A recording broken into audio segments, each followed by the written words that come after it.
guys want a shot at winning a copy of Call of Duty World War II for the console of your choice for absolutely free, a couple of my friends and I are doing a little giveaway. Link is down there in the description below. Go check it out if you're interested.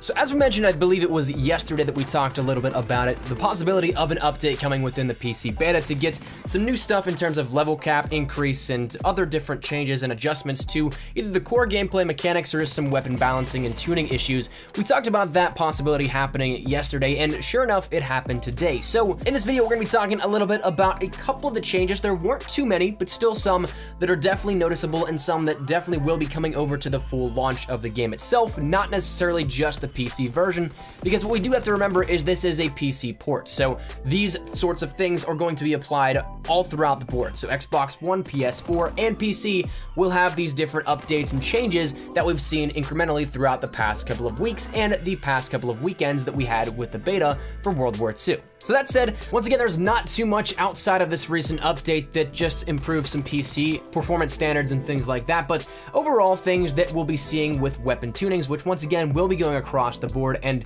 not necessarily PC specific things like UI improvements, FOV concerns, mouse performance, that kind of stuff that was also included. We got three main key portions of this patch to this. So that said, Sledgehammer reduced the damage per second and decreased the fall off range across all SMGs, not 1, 2, 3, all of them. And that's gonna be something that once again carries over for the rest of the SMGs that we end up seeing as we get closer to that full launch and we get the rest of them revealed to us. Those presumable 2 to maybe 3 more SMGs in the classification will have these same performance standards of a lesser damage per second and also a fall off range with SMGs. But the thing is, if you're accurate, these sorts of things don't necessarily hinder your gameplay performance too much. So while it is a little bit of a nerf to the SMGs as a whole, it's not something that's, if you're accurate with your shot, it's going to really hurt too much. Yes, it will kind of throw off the meta a little bit, but not as much. Next up was the STG-44 in particular.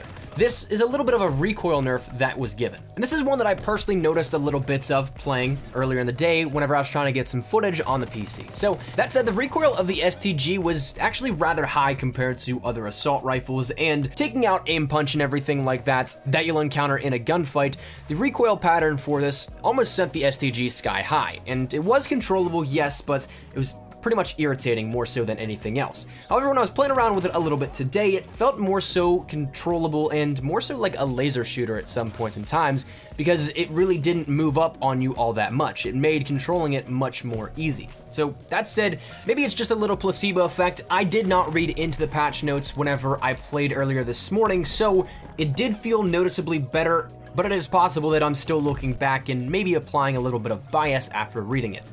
Now, the next and final thing here out of the weapon tunings is a minor buff to the fire rates of the weapons of the M1A1, 1911, and the P08. These weapons are all, of course, sharing that semi-automatic factor in the attributes of the weapon, and they're ones that everybody has previously complained about, or thus I've seen a little bit of complaining about, and rightfully so, because the fire rates for these were much lower than I had hoped to see, and realistically, until you can end up getting some of those rapid fire attachments, they make using them tremendously tough. Now granted, people can say that that's definitely more so the telltale sign of a precision weapon, which some of these like the M1A1 could be considered, but the weapons overall just had way too low of a fire rate for this, and again, grinding out, say, that rapid fire, especially with the aim punch within World War II as of right now, it's incredibly tough to get those 3 to 4 shots depending on the range and location on the body you hit.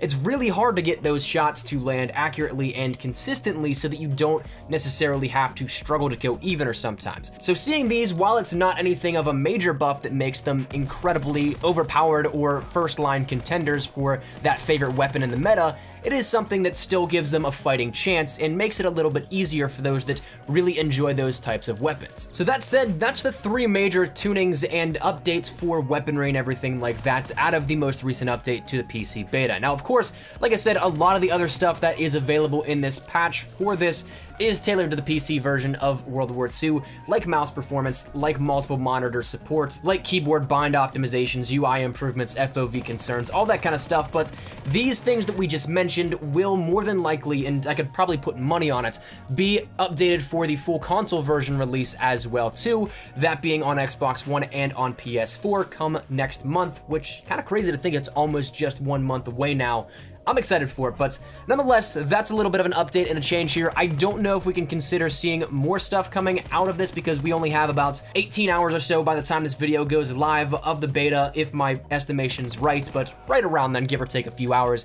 But nonetheless, it is something that these changes have been made. They will be applied more so over to all the consoles as a whole and not just necessarily specifically PC. But that said, that's where we're gonna wrap it up. So hopefully these changes are satisfactory in your mind, but that said, let me know your thoughts down there in the comment section down below on them. Do you guys like the changes that were made? Do you wish a few other things were made? Whatever it may be, let me know down there in the comment section down below, and what you're looking forward to come the release of World War II in just a month's time. So that said, hopefully you guys enjoyed, and if you guys did, make sure you drop a like down below, and of course, if you guys are new to the channel, make sure you guys subscribe to stay up to date with everything we have here regarding Call of Duty World War II. We're gonna be killing it with all the content and anything you need to know, so if you guys are interested at all, make sure you hit that subscribe button so you don't miss a beat. And finally, if you guys wanna follow me over on Twitter, that's the best place to get connected with me outside of YouTube, but practically live on Twitter. So if you guys wanna strike up a conversation, ask me a question, whatever it may be, link is down there in the description below.